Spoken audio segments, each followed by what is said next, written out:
I have garlic and onion. Mommy, can we chop it for me? Let's pour some oil.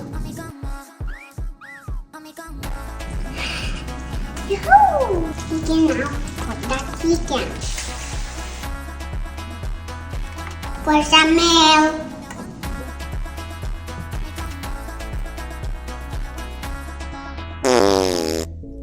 Yan yung bukas. Ayan. Let's cover it.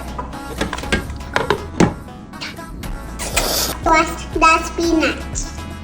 Toast the spinach. Put back the chicken. Okay. Help me. Ito na. Then cover it. Swirl it.